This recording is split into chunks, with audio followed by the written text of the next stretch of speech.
So, as we start, I always want to remind everyone that this is really not about making anything happen or having some like awesome spiritual experience or anything like that. This is really just a time to come home. This is like a break from life. You know, this is where we're just going to sit for a half hour, and you don't have to make anything happen. You don't have to achieve anything. You don't have to fix anything. We just make space, and we allow ourselves just to be exactly as we are. Ajahn Chah, the father of this lineage, used to say that meditation is a holiday for the heart. So the way we do that, and I'll guide us through it, is just find a comfortable posture, something that's kind of stable. Let your eyes close if they haven't already.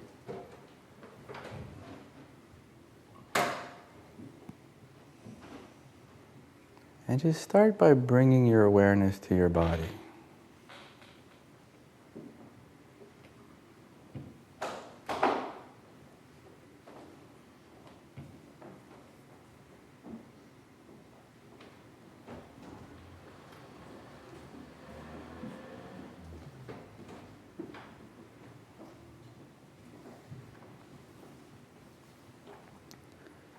And just notice what's here now.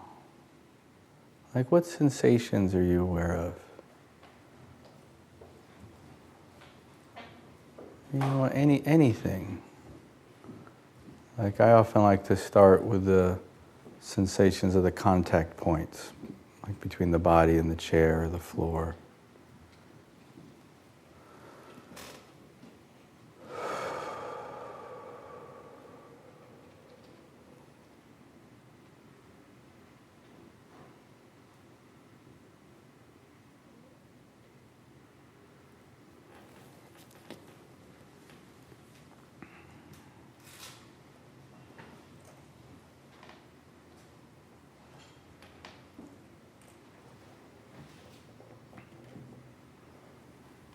Just letting the body just be as it is. And since everyone's got their eyes closed, you can even let your stomach hang. Just go ahead, relax. Get that Buddha belly going.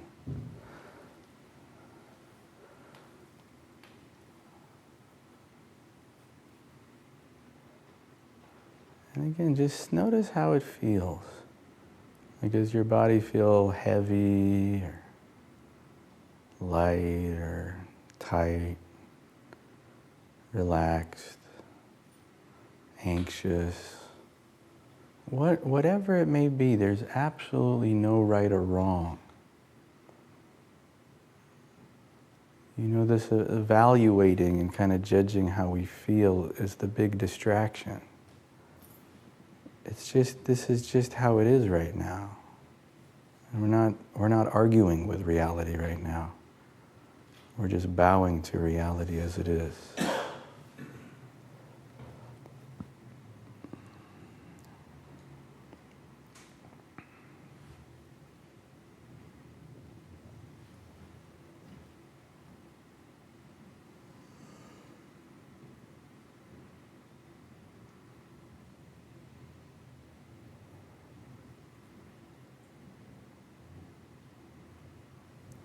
It's making space.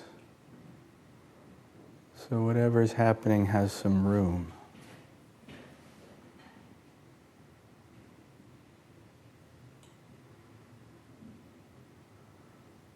Notice what mood you're in. Again, no right or wrong. Whatever mood you're in is fine.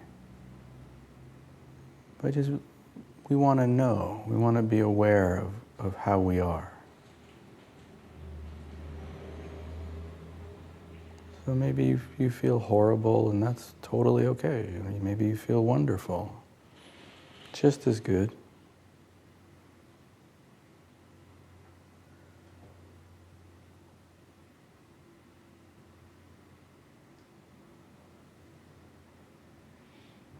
And then notice how your mind is. Like how's the activity in the mind? Like there are a lot of thoughts, not a lot of thoughts.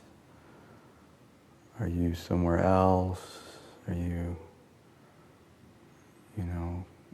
somewhere in the future, somewhere in the past? Again, in a very forgiving way. Not that, well, we're all Buddhists, we have to be present. No, we just have to be aware. So just know, what is on my mind? What are my thoughts right now?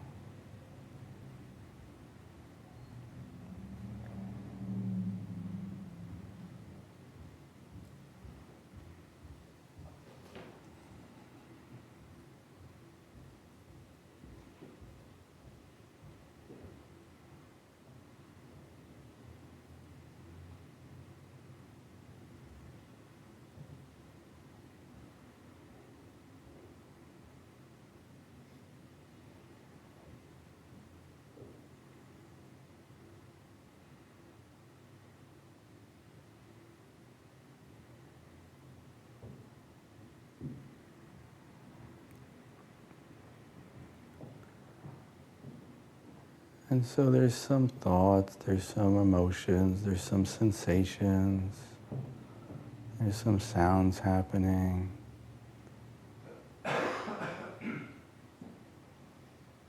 It's just stuff, it's just life. And none of that is your problem right now. For the next, whatever it is, 25 minutes,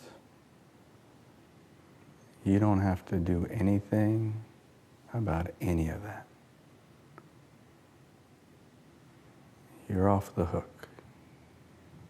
You're on break.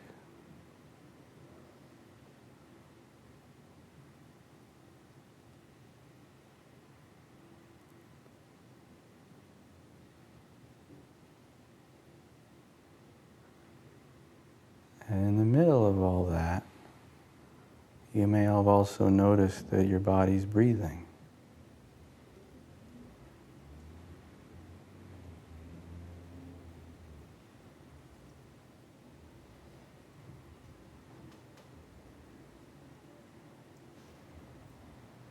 And we can use this breath as a kind of home base.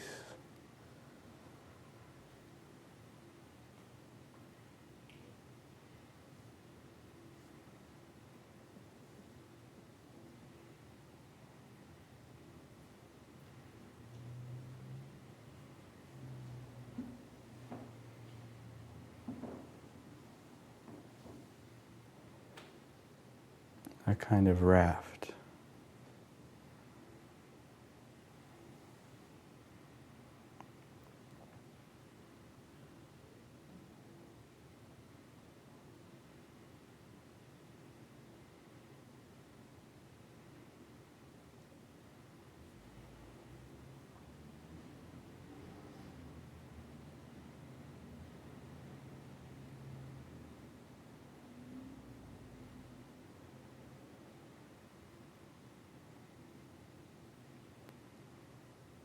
And the mind will inevitably run off into thoughts and stories.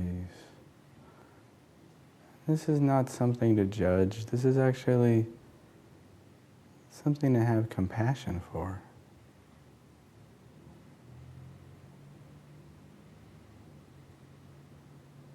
Most of our minds haven't learned or don't yet know the pleasure of peace.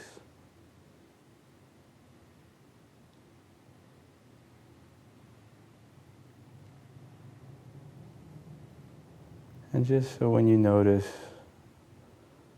that you've gotten kind of pulled away by some train of thought, just very gently bring your awareness back to this breath and this body.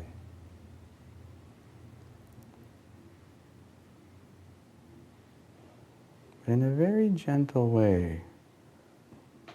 One of my teachers once used this really beautiful image. He just said, when you see, like when you show a little child how to pet a dog or like an animal, and they just don't know how to do it yet, and you kind of take their little hand and you move it gently over the fur for them so they get the feel. It's like that. Like bringing it back to the breath in this very gentle, kind, loving way.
And gently coming back.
Now at this point, I want to invite you to try something if you want, and you totally don't have to.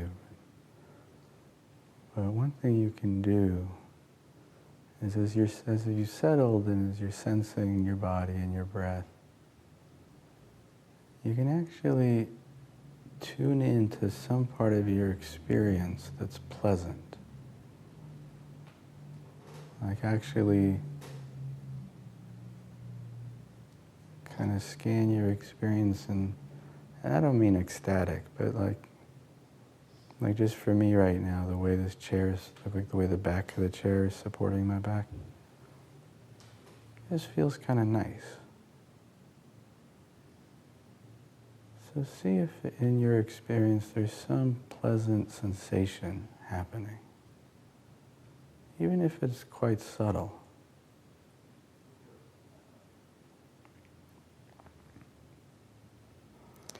Or feel free to just do what you were doing as well.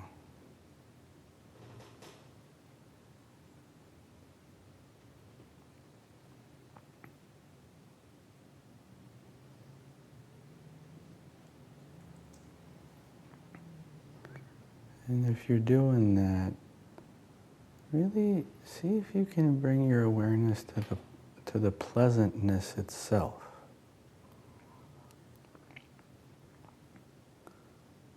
Like, what does pleasantness feel like? How do you experience it?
For the remaining several minutes or so,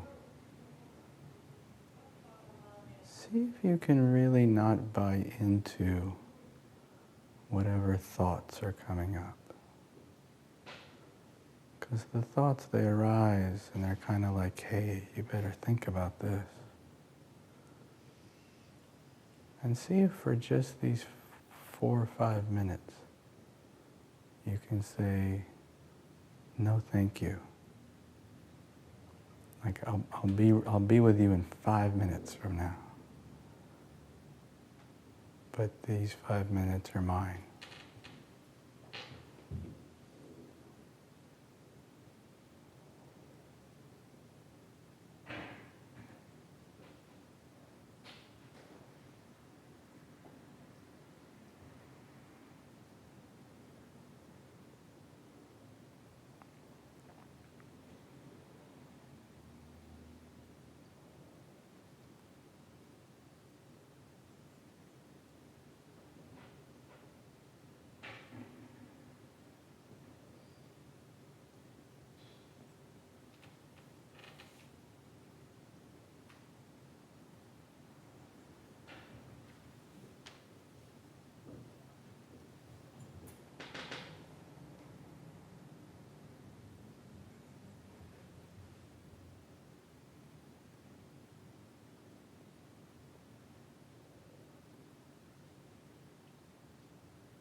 I'm just going to let my belly hang out if that's cool with y'all.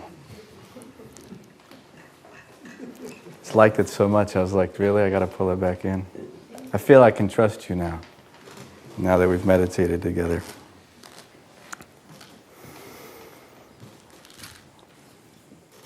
Were you practicing drum fills? You playing drums? Yeah. I looked over and she was like, that's awesome. You know, I just started playing drums myself recently. Yeah. A friend of mine is storing his drums in my living room, so I'm learning to play. Do you have a kit? I did in Australia. And you live here now? Or are you going back to Australia? Yes. Nice. Cool. That's awesome.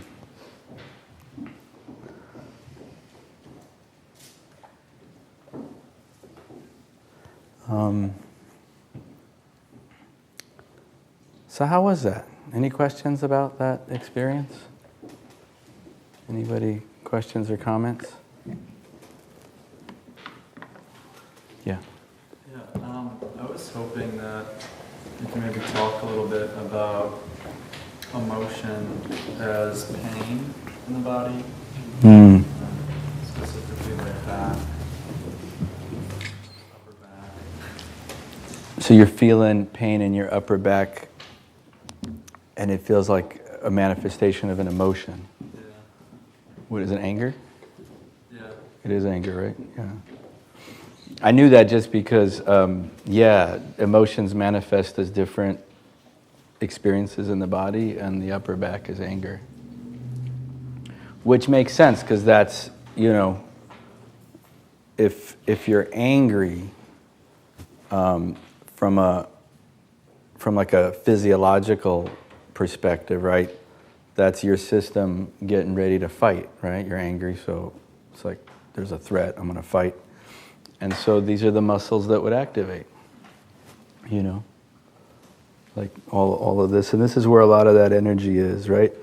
And just like, sadness is often kind of felt here, and anxiety is more in the belly. And so, yeah. So it's working quite just right. There's nothing wrong with you.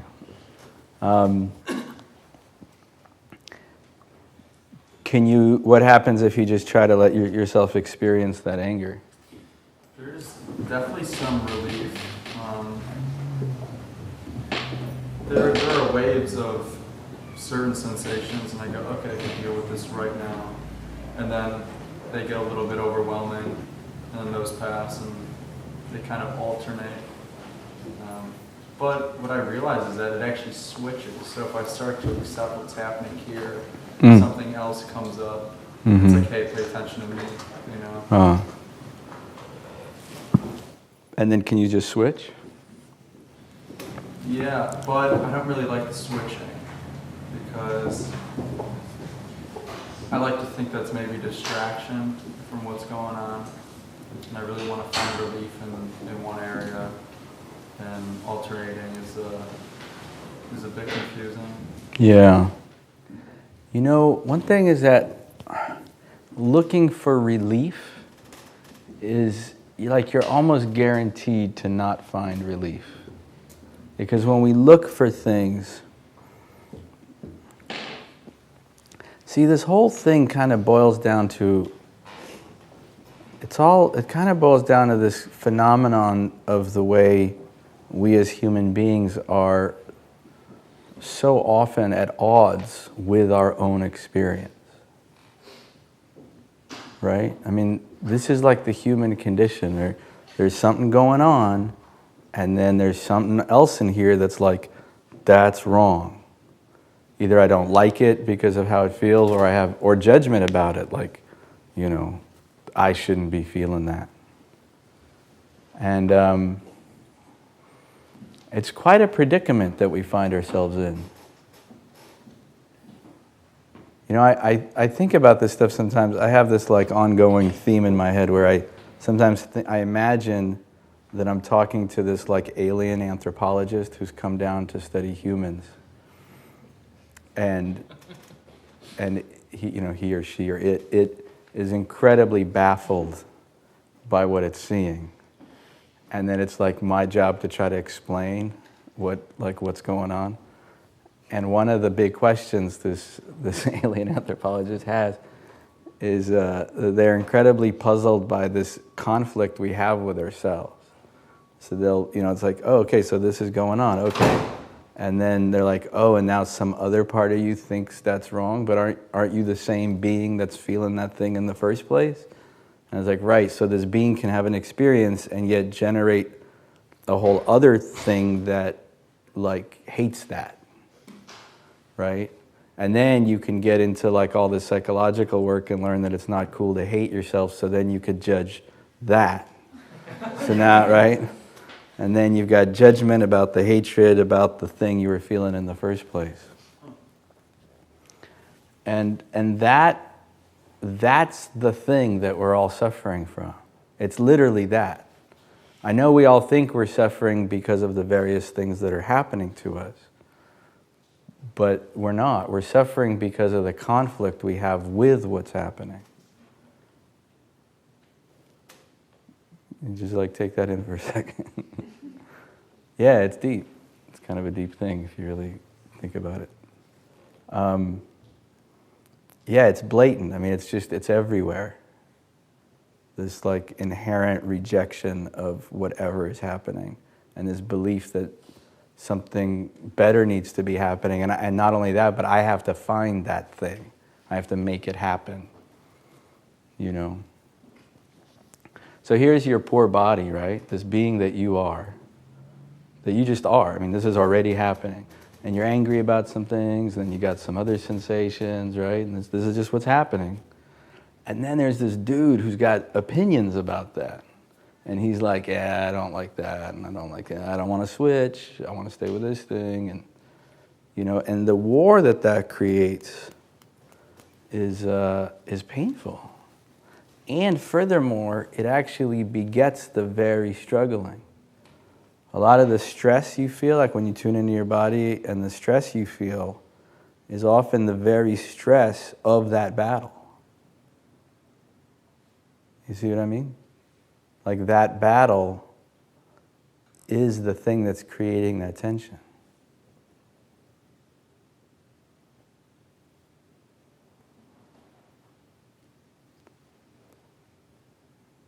It's deep. I feel like you're feeling that. You guys feeling that? In some simple way, this whole practice, I can't believe I'm going to say this, but I will say this. If I heard myself say this 10 or 20 years ago, I would have left. But here it is. It inevitably is going to happen. Wow, that's funny.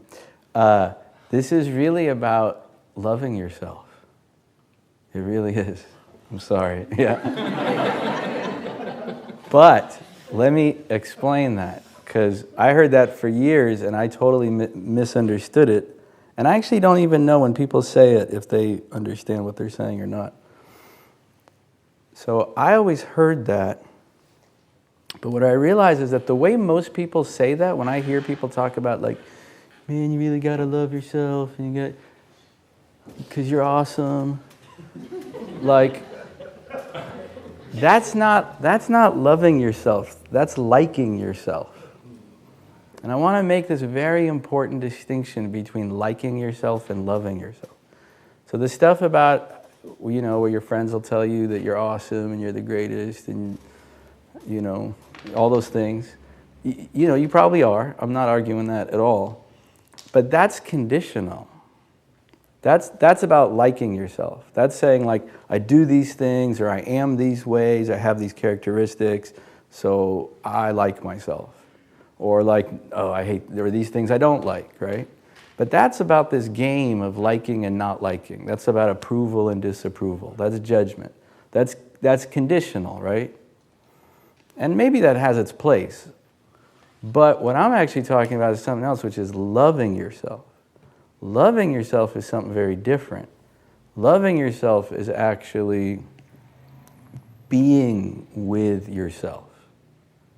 And not the self that Not your narrative, not your personality, but this being.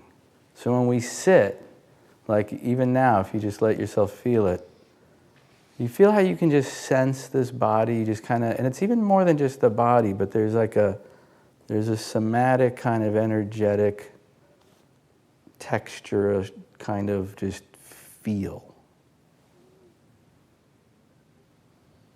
And that's being, is what it's sometimes called. Ground of, in Buddhism, is often is referred to as the ground of being. Some people, you can think of it as your soul. Some people call that God. But it's like this beingness that's not conditional. It's not, it's just there. It's always there, right? And so loving yourself is what I mean by that, and what I mean in this Buddhist context, is it's about actually learning to be with that or in that, almost like surrendering to it. I mean, actually, if you take it far enough, it gets really deep, because then there's this experience where that's actually all there is.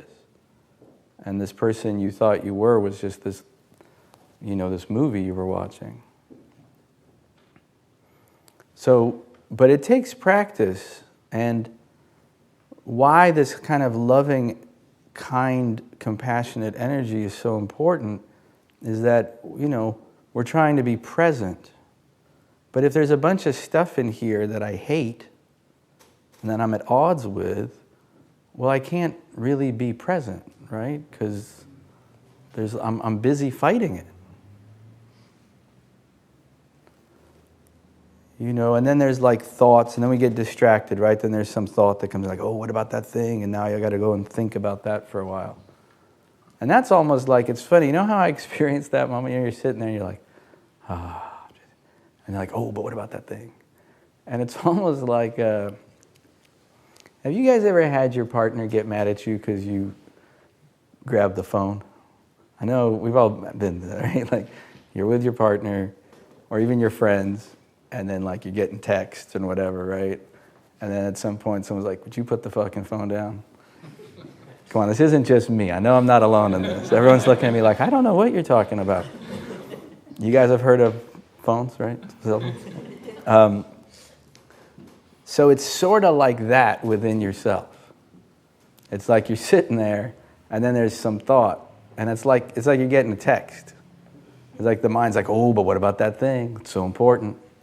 And then you leave yourself, and you're like, oh yeah, right? And then you got to think about that. Do you see what I mean? Does that make sense? It's a little weird if you think of it. If you really look at it closely, what we call thinking, and we say, I'm thinking this, but you're not really, that's not actually how it works. If you look at it really closely, and this isn't just me saying this is Buddhists for years, for eons have been saying this. It's really that there are thoughts that arise involuntarily, they just arise. And then we start paying attention to them, we get engrossed in them. And when we're engrossed in a thought, we call that thinking. And he's like, hey, what are you thinking about? Like, oh, I'm thinking about this thing I got to do. It's really like that thing came up, and now it's got my attention. And now I've forgotten this, and I've forgotten the ground. And now I'm off in this I don't know, text, TV show, YouTube video, whatever you want to call it. But it's this thing that's now grabbed your attention. And it's quite a powerful distraction. And it distracts us from this ground of being that is so inherently satisfying and actually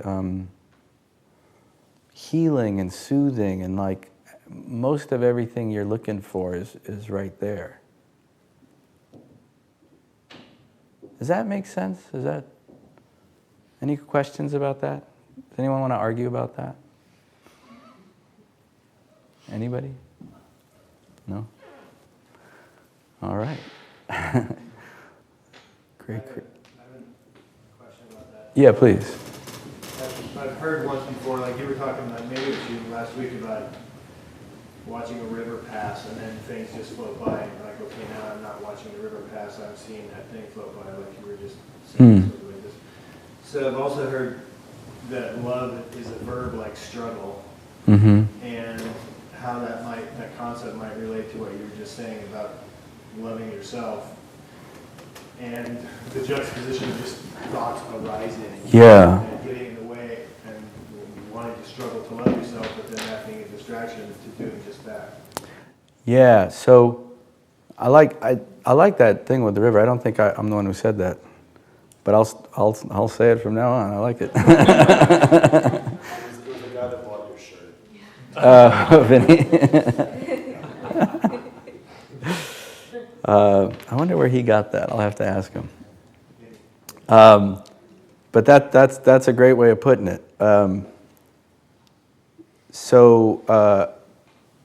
don't want to give the wrong idea, which I think I have accidentally, which is it sort of makes the thoughts sound like they're bad, like that they're sort of like invading you and distracting you, but really they're just something else to love.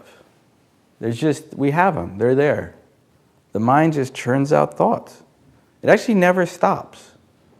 It just kind of like they're there. I actually find with meditation, a lot of people think it's about stopping your thoughts. And that's a real misunderstanding. And it frustrates people endlessly because they get this idea that meditation's about stopping your thoughts and then they can't do it and then they think that they're terrible meditators. And it's like really just misinformation. It's more that the thoughts, when you don't pay attention to them, they kind of recede more and more into the background.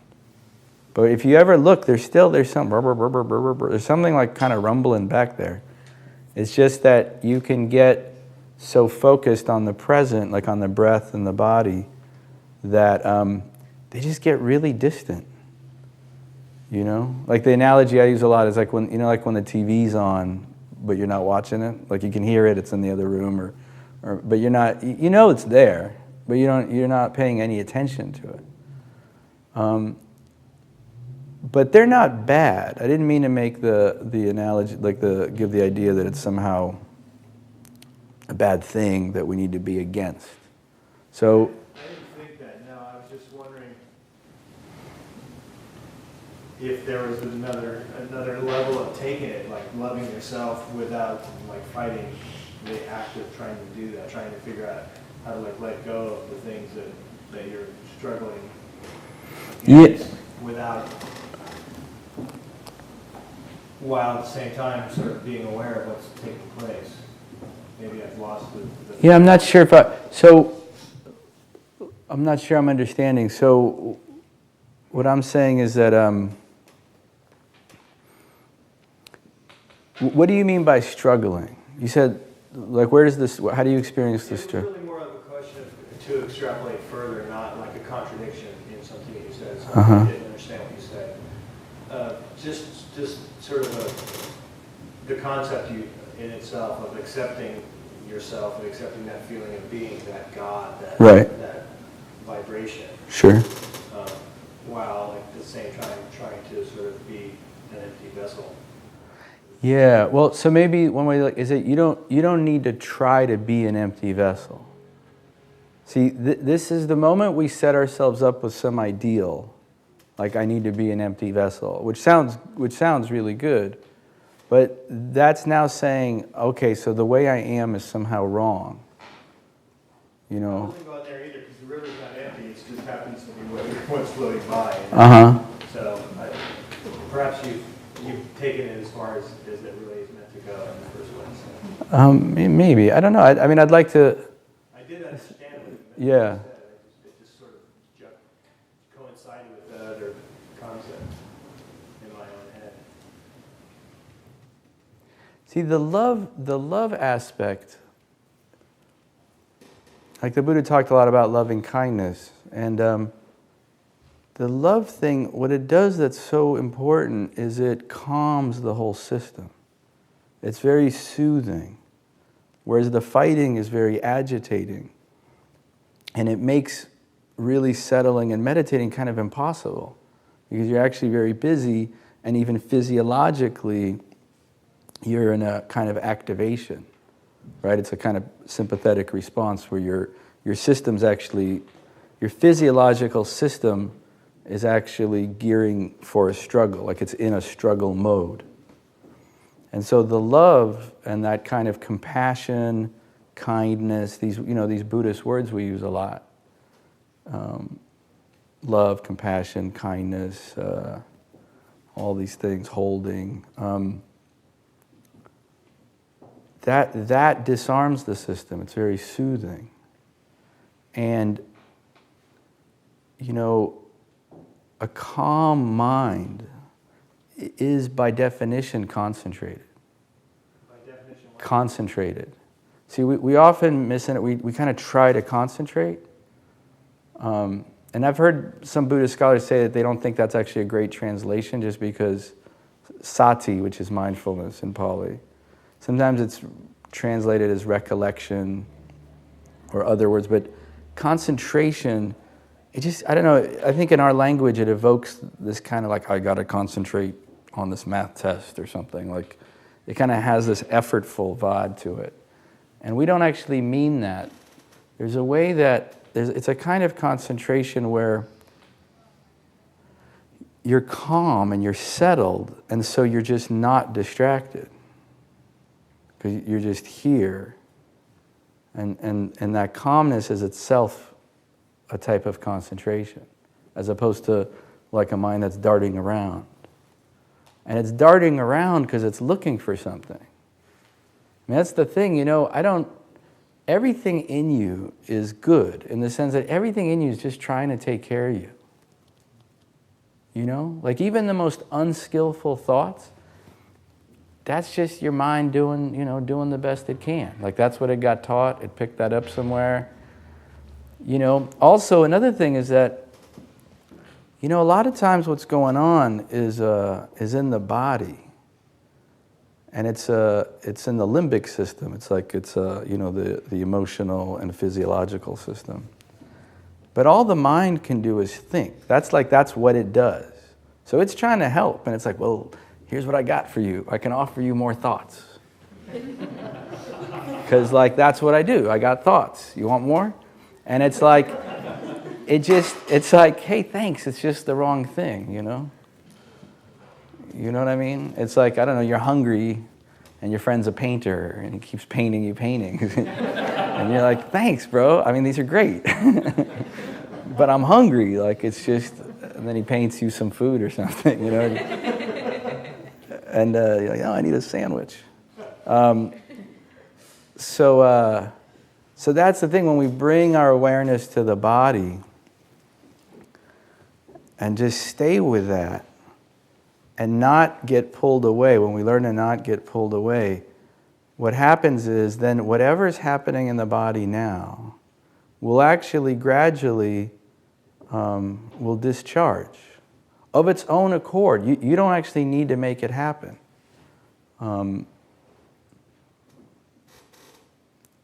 The body will regulate itself, right? It's like, but then I'll say what it's like in a second. But then we react to it, and we say, "Oh, well, that's fucked up," and then, "Oops, sorry, that's all messed up," and then, actually, she's a drummer. She's heard bad words before. And she's Australian, right? But then we react to it, which then sets in motion a whole other wave of energy, right? So there's something happening, like, oh, I hate that. And it's like, okay, well, now that's now you got that little karmic thing going, right? Like there's that energy. And then you're like, you know what, when I get home, I'm going to do this thing, or from now on, I'm going to da-da-da-da-da. And that's stimulating you more, right? That's like another wave of stimulation. So what it's like, what I was going to say, it's like, so if you imagine like some water with if you like stir it up, like a lake or something, right? And it's got that, what is it, silt or whatever it's called? Like you shake it up or stir it up, and then it gets cloudy, right? All that sand or whatever gets stirred up, right? And now if you stop, if you just leave it alone, very gradually, right, that dirt will settle. And then we get impatient, right? If you were like, God, that's not fast enough, I want you to settle faster. It's like you'll just stir it back up, right?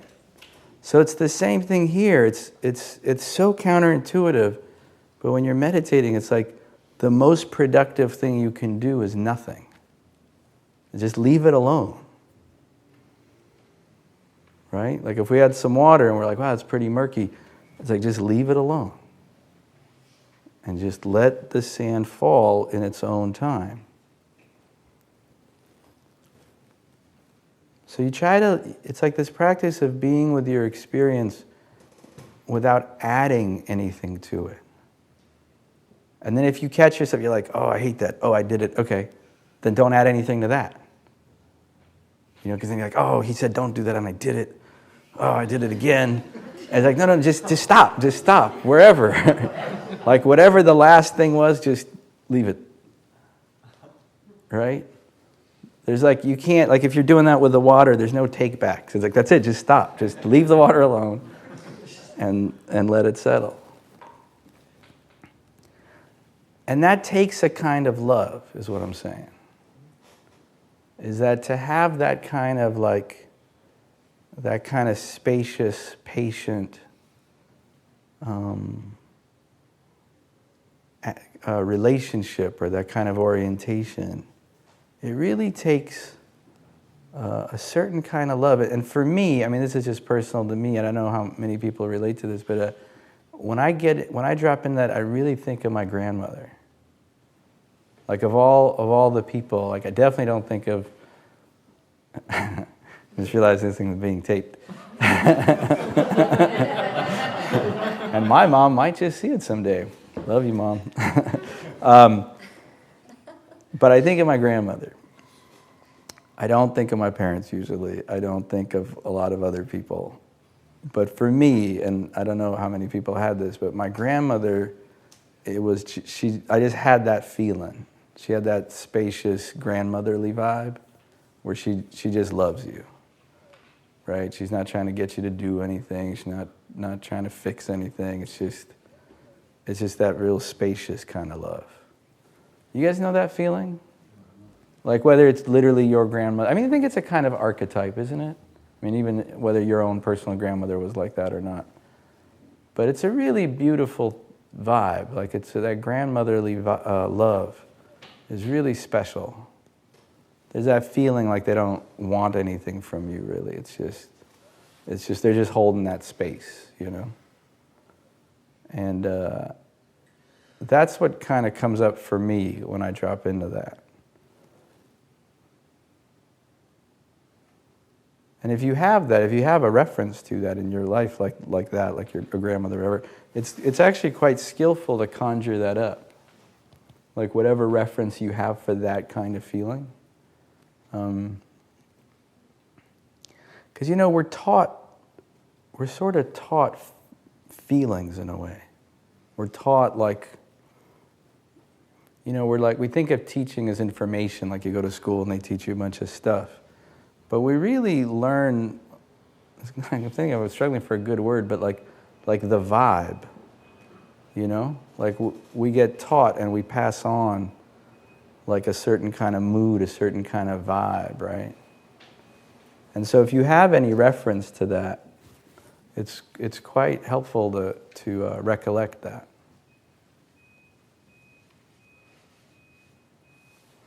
Any other questions or comments? Or, yeah. On thoughts in the body, one thing that I've found to be, I don't know if helpful is the right word, interesting is, as I'm in the body and breathing, if I get that kind of rolling awareness when it comes up and over my head, it's like the thoughts contained within a pen, almost. Say that again, the last part? Contained, like within contained within a pen? Just like kind of exploding in fanciful all directions. Right. And then feels like there's a space in the being or in the knowing, rather than just kind of like going with Yeah, it. yeah, yeah. And it almost is, it's like a recurring thing where it's, what's going on, and then all of a sudden I remember I have a head, and there's like some nice things going on there. Right. So are you saying, because I think what you're saying is really right on, that in a way it's like then the thoughts are in like what you call the pen, but then like you're seeing them rather than being consumed by them. Right. Yeah. In my head. Right. Yeah, that's a great thing. I mean, and that's a great way to look at it, because that really works with the whole, like, we're not trying to get rid of our thoughts. You want to see the thought, right? You get the difference between like seeing a thought and being consumed by it? So you can see it, and sometimes they're actually quite funny. Like sometimes I can't believe this shit I think. Like it's really, and you know what, I don't know if you guys have tripped on this. The repetitive nature of thoughts is astounding to me. I don't understand. Like I'll see it and I'm like, dude, we've thought that like 100 times. Literally that exact thing. Like why? I know, I got you, I heard you. But it does that, right? And but when you see it, it's different. I mean, it's like, you know, they'd say that, you know, like are you having the thought or is the thought having you? They say that about emotions too. Like, are you having the emotion or is the emotion having you? And what we mean by when it's having you, it's like you're consumed in it. You're overwhelmed by it.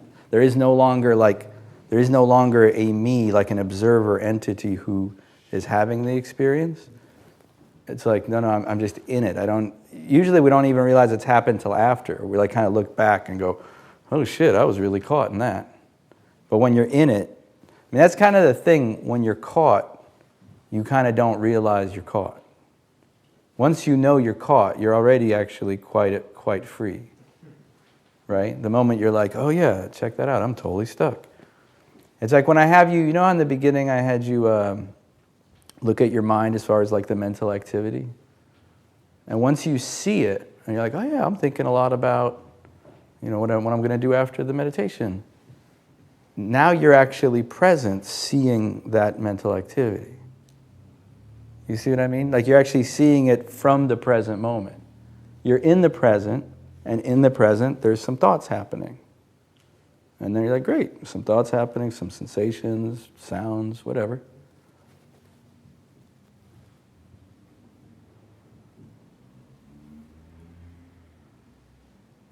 And the question ends up being like, can we just make space for all that? Can we allow that? You know, in this case, like allow is a very powerful word. Is if you feel that word, like to allow that. To really allow yourself, to allow whatever experience is there. When I was a monk in Thailand, one of our teachers, actually I think it was Ajahn Chah, who originally had said that. I think it was him. We got this instruction once in the monastery where every time you see something you don't like you're walking around and you're like, oh, that's wrong, or this is cracked, or whatever, right? You know how you walk around, you see things. That you're supposed to say, I allow that. Try that out. It's actually a pretty fun practice. Like you just go through life for a little while, like do it for a day, and you see something, you're like, oh, you know, and then it's like, okay, I allow that. And it's again very disarming. That's kind of the operative word today, is the disarming.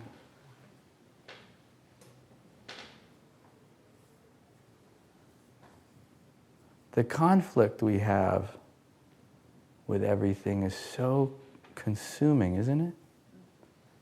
I mean, it's exhausting, it's consuming, distracting, it's super stressful. And I think it's getting harder, frankly. Like I just even see it in myself. I think like one of the challenges or one of the difficulties that we're living at this point in culture today where it's actually so easy to get just about everything you want. I mean, on a basic level, like on the convenience level. Like everything is so convenient that I think like as a culture, our capacity to tolerate unpleasantness is like atrophying more and more. Because it's like, well, I don't have to. Like, I'll go do my own thing. I don't even have to leave my house. I can have food delivered. I can watch whatever I want on demand, anytime. It's kind of like the capacity to put up with anything, to tolerate anything, to allow anything is actually decreasing. I notice that I get frustrated. I notice sometimes like with the computer, like I'm like you know, like sometimes it's like buffering for a minute, right? And you're like, oh, like it's just, and I watch that stuff. I'm like, what is going on? It's just like I'm not getting exactly what I want, like right now. And I feel like we get kind of, it's like, yeah, well, you're not having to practice that very often. I think that's actually what's kind of rough, like, is that we're almost so close to having it just right? Like just a couple of more apps and I'll have it. That it's, that we're grasping harder and harder. And it makes for, I mean, you know, sadly, it makes for great consumerism. I mean, that feeling, that buys a lot of products. So, I mean, you know, the economic powers are not interested in you learning to tolerate and allow and accept, and, you know, you'll stop buying stuff if you do that. It's true, right? So,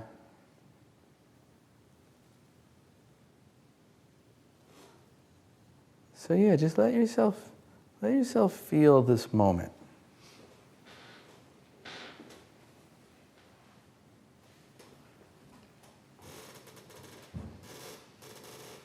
Did you have a question? Yeah, I do. So I get the, okay, that just kind of letting things happen in the meditation, not judging, pushing away or pulling it, to, But there are things in my life, I have thoughts come up in my life. Yeah. That I really think probably wouldn't be a good idea. Yeah, it wouldn't be a good idea for you to act on, right? I mean, and so, I can just observe and say, oh, that's interesting, but no thanks. Right. Or, but, and sometimes it, I don't know. I was just thinking about like how, like Christianity, there's that almost that, repel, repent, push away the devil, and that kind of evil, like evilness, and so there's war. And that works really well. We see that all over the place. You know what I mean? Yeah. But for some people, it kind of does, I guess. And then I have a buddy who's he's just like, he's like, you know what? I love what I love, and I do what I do, and yeah. That's just going to be the way. Even if it, maybe I'm thinking, well, some of those things might be harmful to his health. Yeah. But he probably has a better time of it, right? Because he's not struggling. He's just kind of going. I don't know. Yeah, I mean, until there's consequences to whatever it is he's doing. Depending on what he's doing. But, one thing that kind of makes this question simpler is that we're mostly talking about in terms of meditation, right? Like, and I want to actually be clear, that's what we're discussing. We're discussing the meditative experience. When we talk about functioning in life, it's more complicated. It's a different question.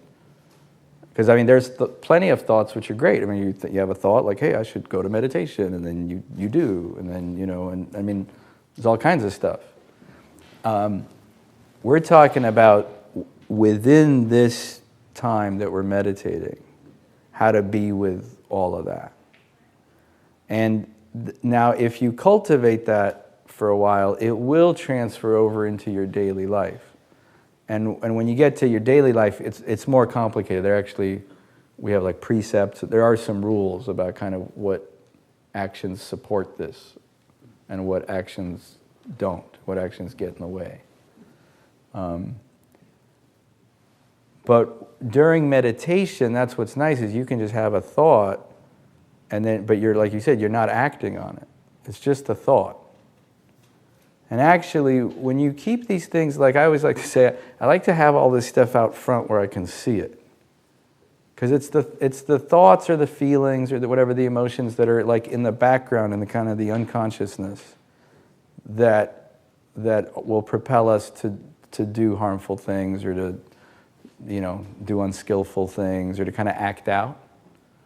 So even my most unwholesome desires, like those are the ones I want right in front of me where I can see them.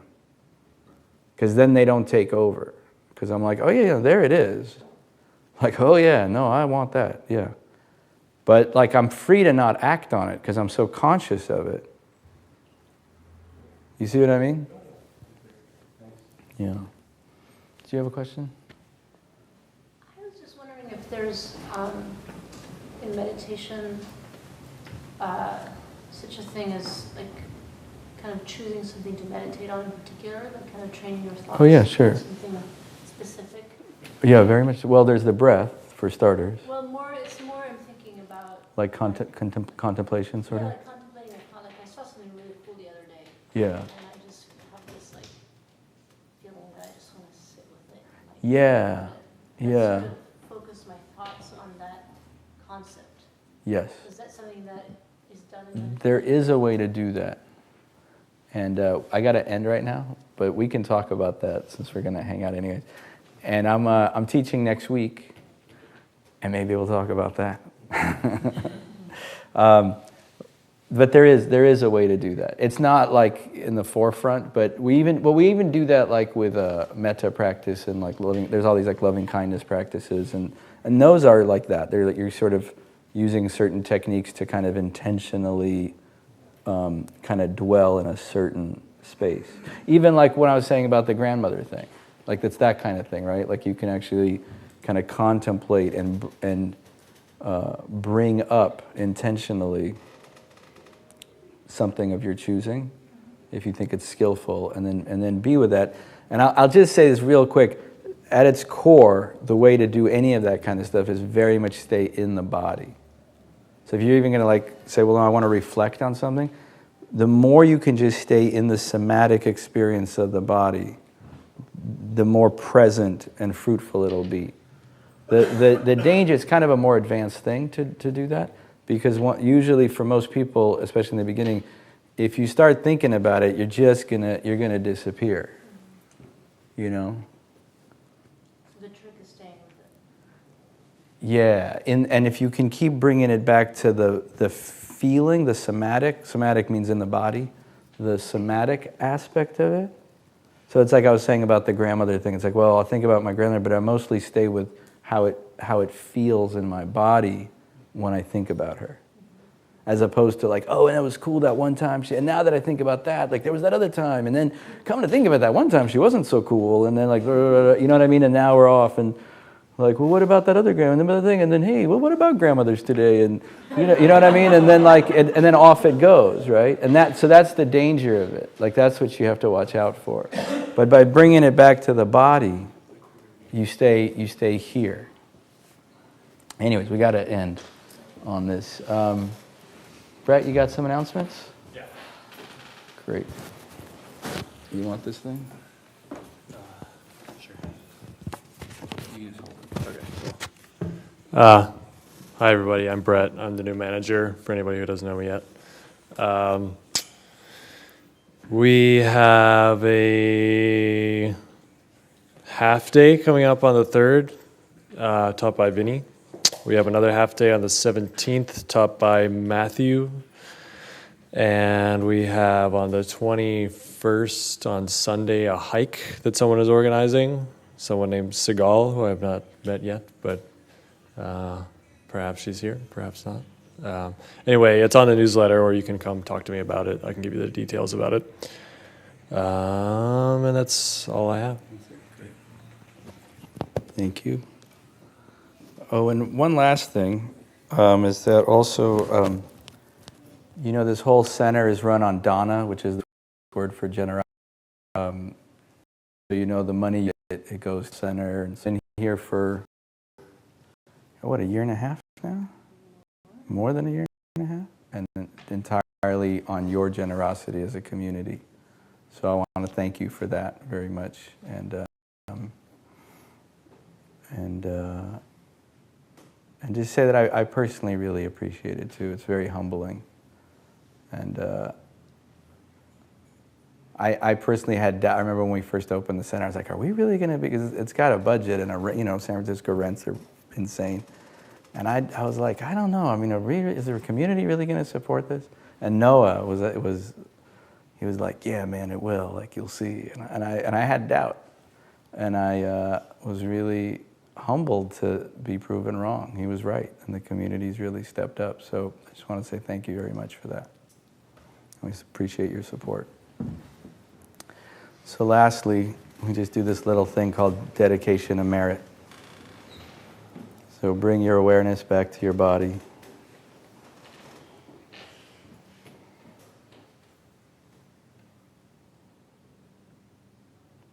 And again, just give yourself the gift of allowance.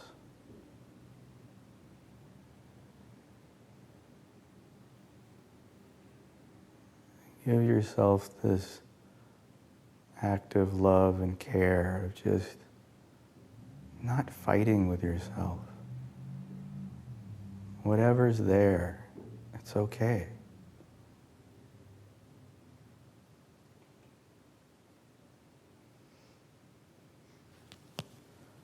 May the merit generated by us coming together like this as a community, as a sangha, to support each other's practice, to support the allowing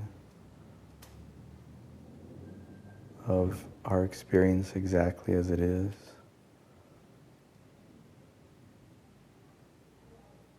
And really embracing this ground of being and allowing ourselves to be embraced by it. We dedicate and share this merit with beings everywhere.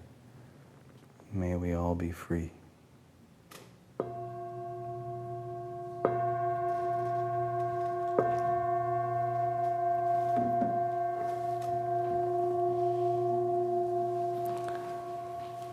Thank you very much.